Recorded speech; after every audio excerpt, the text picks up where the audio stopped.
Your little one is sitting at the kitchen table, a puzzle spread out in front of them. They're tugging at those tricky pieces, their tiny brow furrowing, and then, bam, they shove it away and say, "I can't do it." You swoop in, maybe even finish it for them, because who can resist that pouty face? But here's the thing, have you ever stopped to wonder what that moment is teaching them? I know, it's tough to think about. We're all just trying to get through the day, spilled juice, tantrums, and all. But what if, without even realizing it, we're planting a tiny seed in their minds that says failure is something to run from, not face?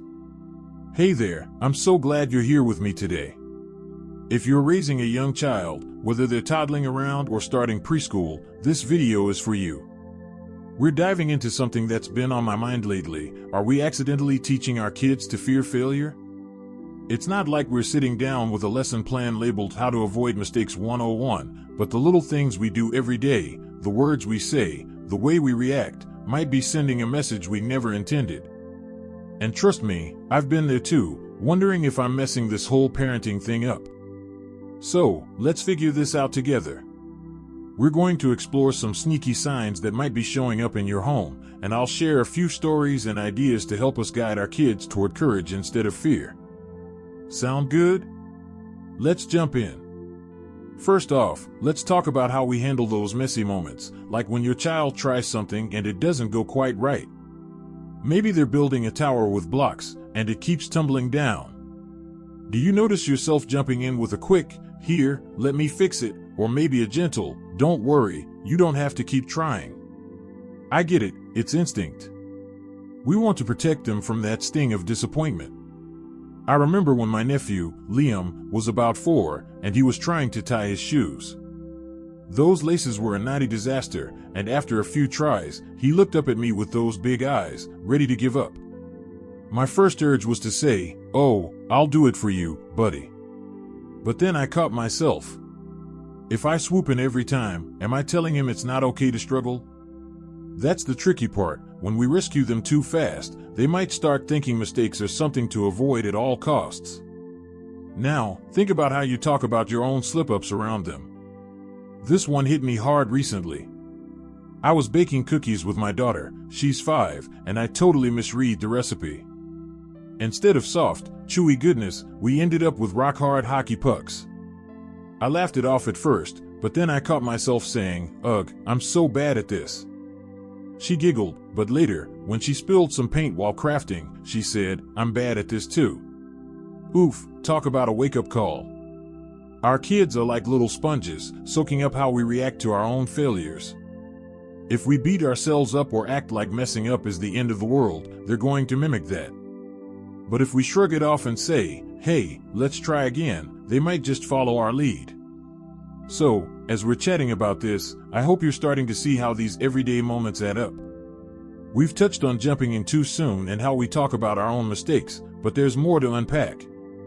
What happens when they start avoiding new things altogether? That's where this gets really interesting, so stick with me as we dive a little deeper into what's going on when our kids shy away from a challenge. So, we've been talking about those little ways we might be nudging our kids toward fearing failure, rushing to fix their problems or letting them hear us grumble about our own flops. But now, let's shift gears a bit and think about what happens when they start dodging anything that feels hard. Have you noticed your child hesitating to try something new? Maybe they won't join in at the playground because they're scared they can't climb as high as the other kids, or they refuse to draw because their picture won't look perfect. That's a big sign we need to watch for, and it's one I've seen pop up with my own little crew. Let me tell you about my friend Sarah's son, Max. He's this bright, curious 5-year-old, but lately, she's noticed he's been sticking to the same old games, nothing new, nothing tricky. She asked him why he wouldn't try the new scooter they got him, and he mumbled, "What if I fall?" Sarah was stumped. She hadn't realized how often she'd said things like, "Be careful, you might get hurt," whenever he tried something adventurous. Without meaning to, she'd painted this picture that falling, or failing, was something to steer clear of. It's so easy to do, right? We're just trying to keep them safe, but sometimes that caution turns into a roadblock. Here's where it gets practical, though, because we can turn this around. One thing I've started doing with my daughter is celebrating the effort, not just the win. The other day, she was trying to stack these wobbly cups into a pyramid, and they kept toppling over. Instead of saying, "Good job," only when she got it right, I cheered her on with, "Wow, you're trying so hard, I love that." She kept at it, and when it finally worked, she was beaming, not because it was perfect, but because she didn't give up. It's a small shift, but it's like giving them permission to mess up and keep going. Maybe try this at home. Pick something they're working on, like coloring or building, and just focus on the trying part. You'll be amazed at how it changes their vibe. Another thing to watch for is how we react when they do fail. This one's tough because, let's be honest, it's hard to see them upset. Last week, my son, he's 3, was trying to pour his own water from a pitcher. Spoiler alert, it went everywhere. My gut said, "Oh no, what a mess," but instead, I took a breath and said, "Hey, spills happen. Let's clean it up and try again." He grabbed a towel, and we made it a little game. If I'd freaked out or taken over, he might have thought spilling was a disaster, not just a hiccup. Our reaction sets the tone. Keep it light, and they'll start to see failure as no big deal. Next time your kiddo flops at something, try laughing it off together or asking, "What can we do different?" It's like handing them a tiny bravery boost. As we're piecing this together, I can't help but think about how all this ties into the bigger picture. We've talked about encouraging effort and keeping our cool when things go wrong, but there's one more layer to this: how we help them bounce back. That's where the real magic happens, so let's roll right into that next part and see how we can turn those stumbles into stepping stones. Okay, so we've been chatting about how our little ones might be picking up a fear of failure from the way we step in too fast, talk about our own mistakes, or even discourage them from trying new things. But here's where it all comes together. What do we do when they've already tripped up? How do we help them dust off and get back in the game? Because, honestly, that's the heart of this, teaching them that falling isn't the end, it's just part of the adventure. One sign to keep an eye on is how your child handles a setback. Do they melt down and refuse to try again, or do they shrug and give it another shot?